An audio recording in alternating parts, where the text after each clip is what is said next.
जैकमाबाद वेझो गुज़िरियल राति सरकारी गाॾी ऐं पुलिस मोबाइल मां हथियार ऐं गोलियूं हथ अचण जो केस दहशतगर्दी एक्ट तहत पुलिस एहलकारनि ते दाख़िल।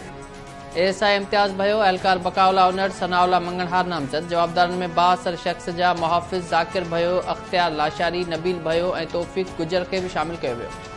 जी वक्त गुज़िरियल राति हथियारनि जी वॾी खेप सां शिकारपुर सां तालो रखंदड़ हिकु 62 जो स्क्वाड ऐं वीगो गाॾी जैकबाबाद पुलिस बाईपास मुलादा थाणे जे हद मां हथ कई हुई।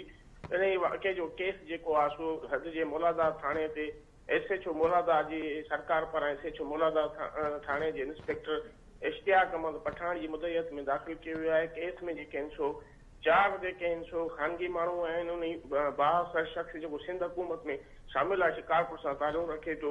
ज़ाकिर भयो, नबील भयो, तौफ़ीक़ गुजर, इख्तियार लाशारी ऐं जेके आहिनि सो हिकु एएसआई इम्तियाज़ अली भयो। 2 पुलिस एहलकारनि बकाउला उनड़, सनाउला मंगणहारनि जे मथां दहशतगर्दी एक्ट हेठि केस दाख़िल कयो वियो आहे।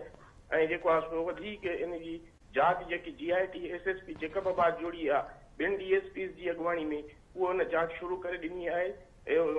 ॿुधाईंदा हलूं त गुज़िरियल राति हथियारनि जी वॾी खेप सां वीगो गाॾी ऐं स्क्वाड पुलिस जो जैकबाबाद पुलिस पकड़िया। परवेज़, इहो ॿुधाइजो त जिन माण्हुनि मथां केस दाख़िल थियो आहे, छा इन्हनि मां के गिरफ़्तार बि आहिनि? इहे जेके बि समूरा जवाबदार आहिनि जिन ते केस दाख़िल थियो आहे, इहे राति ई उन वक़्त ई थॾे ते गिरफ़्तार थिया हुआ। जेको मां तव्हांखे ॿुधायां थो, शिकारपुर सां ताल्लुक़ रखंदड़ आहे, सिंध हुकूमत में शामिल हिकु 62 शख़्स, उन जा 4 ख़ानगी माण्हू आहिनि उहे बि, ऐं जेको उन सां गॾु वीगो गाॾी सां गॾु स्क्वाड हुयो जंहिंमें हिकु एएसआई इम्तियाज़ अली भयो, 2 पुलिस एहलकार। उहे थॾे ते ई जेको आहे मोबाइल मां उन्हनि गिरफ़्तार कयो। हथियार जेके आहिनि सो वीगो गाॾी मां हथ आया हुआ। वॾी तादाद में गोलियूं, हथियार ऐं कलाशनकोव जा मैगज़ीन, G3 जा मैगज़ीन उन में शामिल हुआ।